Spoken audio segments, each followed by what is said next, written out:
Good afternoon, everyone. I am so happy to be able to report I am finally beginning to feel human again.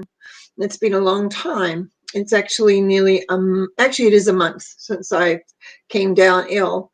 And people have been asking me, did you have the virus? And the last time I talked to the doctor, because at first she said, no, it's not the virus. And then she said, well, we don't have really a lot of ability to test unless you're in hospital, which I didn't really want to go to. So I don't know if I had the virus or not.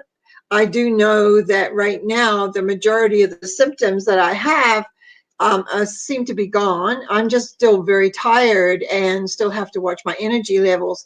But basically, it is a really good news that I'm on the mend, because pretty soon, hopefully, I can get more and more back into my regular schedule. Now, I don't have any notes with me, but I wanted to share one of the experiences I had when I was having fevers. I had quite over a week of massive fevers, and actually I have lost quite a bit of weight over this last month, mainly because I hardly ate for over 2 weeks, but still, which is a nice thing to know. I want to let you know that in this fever, I kind of came to, excuse me, I'm choking on my own saliva here. I came to actually sort of reviewing a lot of my life. I was back when I was a young child going over things. And I remember thinking, because I really wasn't feeling well at all. I was really in quite a bad shape at that point. And I remember thinking, what am I doing reviewing my life? Am I dying? I usually do that after you're dead, not am I dying? So here I am sitting thinking, am I dying? Because this is about how I felt, like I was on my way out. And yet, why am I reviewing my life now? Like, I'm not dead yet. And so you'd be amazed. Actually, the reviewing part is sort of continued. I keep having flashbacks as to when I was a child and different things I didn't handle, and realize how fearful I was of being hit and a few other things. So I had lived a lot of my life as a child in fear, even though I was kind of a mouthy little thing. I wonder where that came from. Anyhow, so I'm sort of lying there after, like not really after, but it's part of the whole scheme of things. And I thought, no, I don't think I am dying. I know I can't be dying, because nobody has come to me.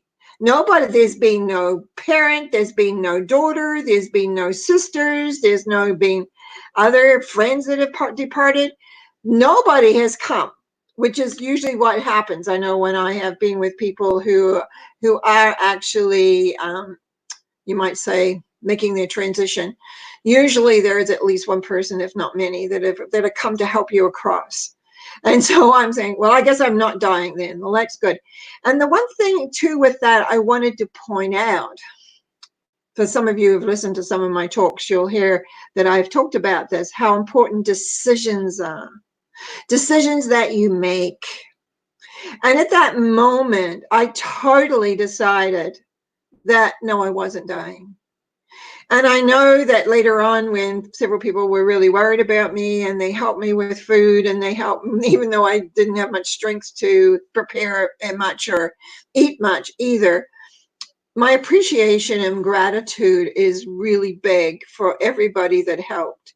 Some friends went beyond and totally beyond, and my son definitely did, because he came up finally, and he was the catalyst of me making a big shift, because for a whole weekend he looked after me and fed me and left me with food in the fridge that would be easy for me to deal with.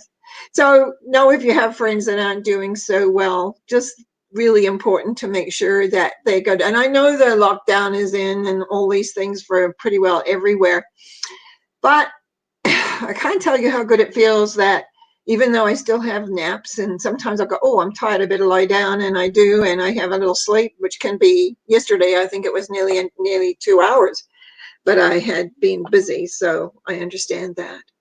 But what I want you to realize is my knowingness of past lives, my knowingness of the death process, which I really haven't talked too much on and through. I realize in my normal talks, I've touched on it a few times. is that knowing that very often they'll talk about how you go through a life review. I'm obviously doing a lot of that now because the other day I had a memory of my fear when I was about 7 years old, when I had done something not very nice and they were going to let my parents know, and I was absolutely petrified.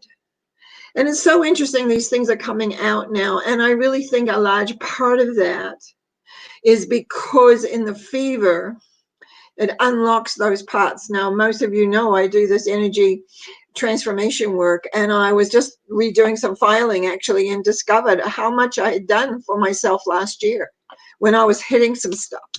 So here we are, here I am in my mid 70s, and I'm still finding stuff that's from my childhood, from my other year, because most of your major programs come from that time period. The decisions that you made when you were little that you didn't know too much about anything, usually past life based, but they are at the bottom of a lot of different things.